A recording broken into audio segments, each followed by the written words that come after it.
Policy shifts are needed to address structural headwinds besetting the Philippines, says the Singapore-based ASEAN Plus 3 Macroeconomic Research Office.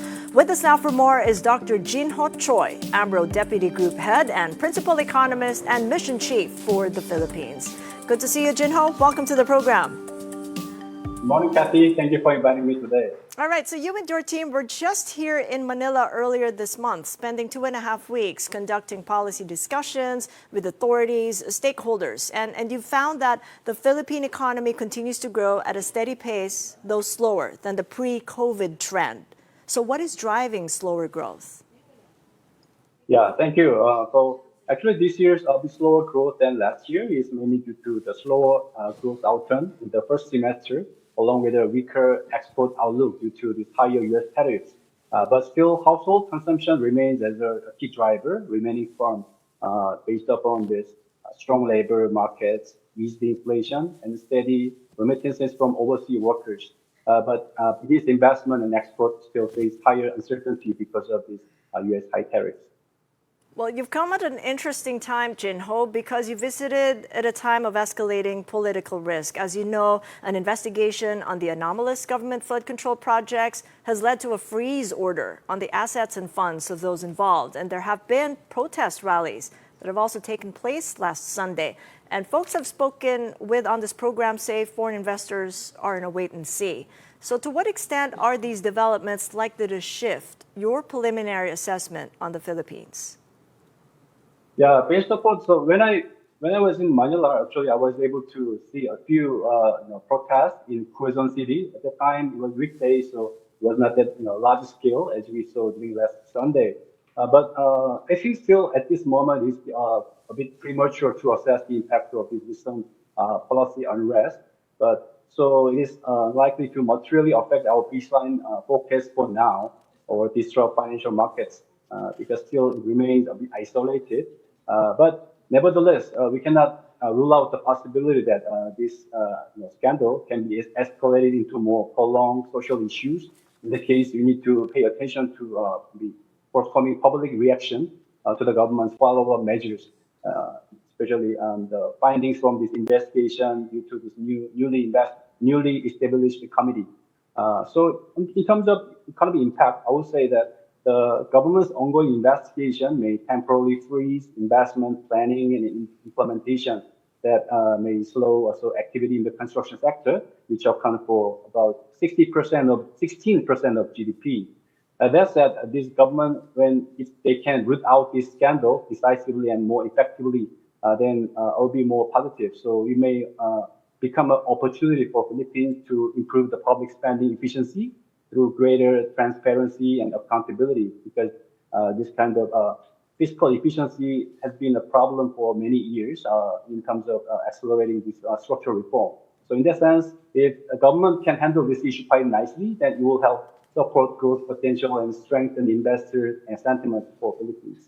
But that is quite conditional, of course. There are the structural challenges that you did list, and in particular, you did make a mention of the insufficient infrastructure development. So how much of a bigger risk is this now, Jinho, with the president saying that there will be no new funds to be allotted for the flood control projects next year? Yeah, it was really also surprising to me. The governor Ali mentioned that. So we had some sense that this public spending has not been well used for the plan as they did. But actually, we also assessed that in terms of quantity and quality of this infrastructure spending or the structure has been lagging behind compared to other peers in the region. Even though recently the government is escalating their spending on infrastructure, still is in terms of the international base metric is lagging behind. So in the near term, we still remain cautiously optimistic about the macro outlook. But this sort of the lack of this infrastructure spending or the transportation infrastructure may be a bottleneck for accelerating this reform and inviting more investors and tourists. So definitely it's a really substantial factor to sustain the Philippines' long-term growth. Are there any other levers for growth for next year if, let's say, there would be insufficient or there would be a lack of infrastructure development in 2026? So in the near term, as I highlighted, so there's maybe some suspension in this private and public infrastructure project, but still in terms of growth, the Philippines is relying on domestic consumption, 70% of GDP coming from this GDP. So private consumption. So it may not be this suspension, this private investment may not be substantial impact on dragging down the growth itself, but it may have a long-term implication. That's why I'm trying to highlight that this how to deal with this scandal for the government point of view is really critical for sustainable growth for the Philippines. So what would compel AMRO to lower the Philippine growth target for this year and next? What would be the game changer?